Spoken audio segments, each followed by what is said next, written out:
मैं एक बात ये जानना चाहता हूँ कि जिस तरीके से जिम में शारीरिक स्वच्छता पर ध्यान दिया जाता है, ठीक उसी प्रकार योग अंदर से जुड़ा हुआ है, यानी जो आंतरिक स्वच्छता है उस पर ध्यान दिया जाता है, जो मानसिक स्वच्छता है उस पर ध्यान दिया जाता है, और हमारी जो कंसंट्रेशन है, एकाग्रता है, उसको एक जगह करने के लिए ताकि मन भटके नहीं और शरीर स्वस्थ रहे, इसके लिए योगा किया जाता है। तो योगा एक बहुत ही धीमी प्रक्रिया, आपने बताया कि बहुत ही धीमी प्रक्रिया है, तो इसके लिए सबसे पहले किस तरीके से योगा शुरू करना चाहिए? किसी भी आम आदमी को एक योगा करने के लिए सबसे ज्यादा और सबसे अहम जरूरी बात क्या है? क्या उसके लिए किसी गुरु की आवश्यकता है, या केवल वो किताबें पढ़ के कर सकता है, या टीवी पर देख कर? किस प्रकार सबसे अहम बात क्या है कि कोई अगर शुरू करना चाहता है उसके लिए? देखिए, और किस आसन से, किस माध्यम से, किससे शुरू किया जाए? हाँ जी, देखिए बहुत ही अच्छा प्रश्न है आपका, क्योंकि योग को आज के युग में यदि देखें तो मैक्सिमम लोग जो है वो टीवी देख के, सीडी देख के या किताबें पढ़ के योग को अभ्यास करते हैं, और जबकि ये ऐसा लिखित में भी नहीं है और ऐसा होना भी नहीं चाहिए। बिना किसी योग गुरु के गाइडेंस के बिना ये सब प्रैक्टिसेस नहीं करनी चाहिए। उसका कारण ये है कि यदि कोई आम व्यक्ति है, उसको बॉडी स्टिफ है, जैसे स्पाइन स्टिफ है, या यदि कोई मेडिकल कोई समस्या है, जैसे आप देखेंगे कि हर एक व्यक्ति को कोई ना कोई मेडिकल संबंधित समस्या है, तो योग की हर एक जो प्रक्रिया है वो हर एक व्यक्ति नहीं कर सकता, उसकी लिमिटेशन है। तो इसलिए सबसे पहली बात है कि योग करने का जो किसी भी व्यक्ति के लिए जो नियम है वो ये है कि किसी भी योग गुरु के सानिध्य के अंदर प्रैक्टिस को करना चाहिए। अब आपने जैसे सीक्वेंस में पूछा कि किस तरह से अभ्यास करना चाहिए, स्टार्टिंग कैसे करनी चाहिए, फिर धीरे धीरे आगे कैसे बढ़े, तो देखिए सबसे पहले इसमें इम्पोर्टेंट जो आता है वो आता है हमारी रीढ़ की हड्डी और पूरी बॉडी की मांसपेशियों की लचकता। यदि आपके शरीर में लचकता नहीं है तो आप योगासन नहीं कर सकते। तो नहीं, जैसे आपने कहा कि लचकता नहीं है, लेकिन सर लचकता बढ़ाने के लिए तो योगासन का सहारा हाँ जी, देखिए मैं वही बात हूँ, क्योंकि डायरेक्टली कभी भी जैसे आप योगासन नहीं कर सकते, तो उससे सबसे पहली जो प्रक्रिया होती है वो होती है लूजनिंग एक्सरसाइजेस, जैसे वार्मिंग अप एक्सरसाइज हम कह सकते हैं। तो उसमें योगा के अंदर भी बहुत सारी स्पेशलाइज ऐसी टेक्निक्स हैं जो स्ट्रेचिंग और लूजनिंग और वार्मिंग अप एक्सरसाइज की तरह वर्क करती हैं। जिस तरीके से जिम है, यानी पाश्चात्य जो कसरत पद्धति है, उसमें ये माना जाता है कि जो मांसपेशियां हैं वो कड़क होनी चाहिए, जैसे एब हो गए या आपके बाइसेप हो गए, ये हो गए।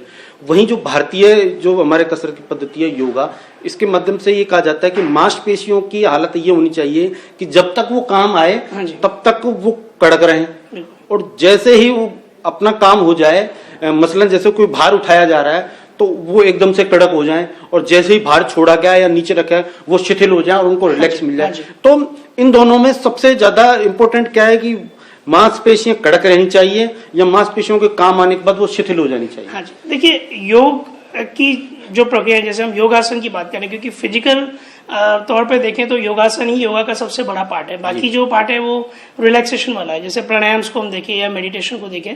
तो योगासन की क्या, आप यदि फिजियोलॉजिकल फिनोमेना को अंडरस्टैंड करें तो योगासन वर्क करता है on the contraction and expansion of the muscles, मतलब संकुचन और फैलाव की स्थिति, फैलाव और सिकुड़न। देखिए हमारी जितनी भी प्रकृति के जितने भी नियम हैं वो कॉन्ट्रैक्शन और एक्सपेंशन की थ्योरी पे वर्क करते हैं। जैसे सूरज आता है, शाम को ढल जाता है, चंद्रमा आ जाता है, तो सूरज हमें हीट देता है, चंद्रमा हमें ठंडक देता है। यदि 24 घंटे सूरज रहे तो केवल हीट रहेगी।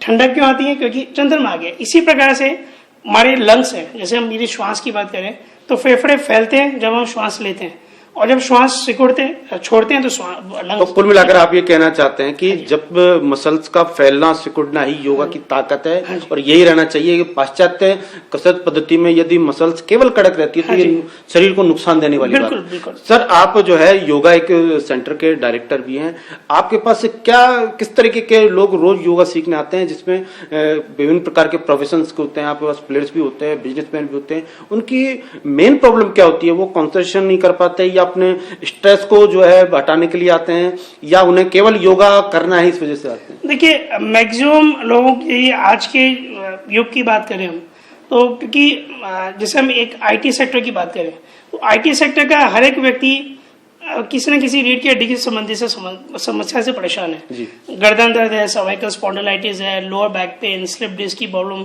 ये सब कंप्यूटर पे क्योंकि लॉन्ग टाइम जॉब करते हैं, उनको 8 से 10 घंटे वर्क करना है। बिजनेसमैन की देखें तो उनका स्ट्रेस लेवल बहुत ज्यादा हाई है। लॉन्ग सिटिंग्स उनको जैसे अपने शॉप्स पे करना है या अपने जहाँ भी अपने फैक्ट्रीज में बैठ रहे हैं, तो जब वो 8 से 10 घंटे बैठे उनका डाइजेस्टिव सिस्टम सेंट्रल ओबेसिटी बढ़ना, तो ये सब इस प्रकार की समस्याएं जो है बड़ी कॉमन हो गई। तो यही मेजर समस्याएं लेके हमारे पास मैक्सिमम लोग आते हैं। दूसरा जैसे डाइजेस्टिव प्रॉब्लम्स बहुत ज्यादा लोगों को, तो उस क्योंकि आयुर्वेद के अकॉर्डिंग 80% रोग जो है वो पेट से संबंधित है। तो कहीं ना कहीं किसी न किसी व्यक्ति को पेट से कोई ना कोई संबंध, जैसे गैस्ट्रिक होना, एसिडिटी होना, कब्ज होना, इन सब से जो संबंधित रोग हैं, जैसे बॉडी के अंदर दर्द रहना, नी प्रॉब्लम्स हैं, बैक प्रॉब्लम्स हैं, तो इस टाइप की समस्या की मेजर जो है वो लोग बाग चाहते हैं कि निदान हो। और बहुत कम ऐसे लोग आते हैं जो 100% फिट हो। कई बार तो ऐसा होता है कि ग्रुप क्लास चल रही होती है तो बोलते हैं आपको योग की कहाँ आवश्यकता है। लोगों की सोच में भी ऐसा है, यदि कोई फिट व्यक्ति आएगा तो दूसरा ही बोलेगा आपको योग की क्या आवश्यकता है।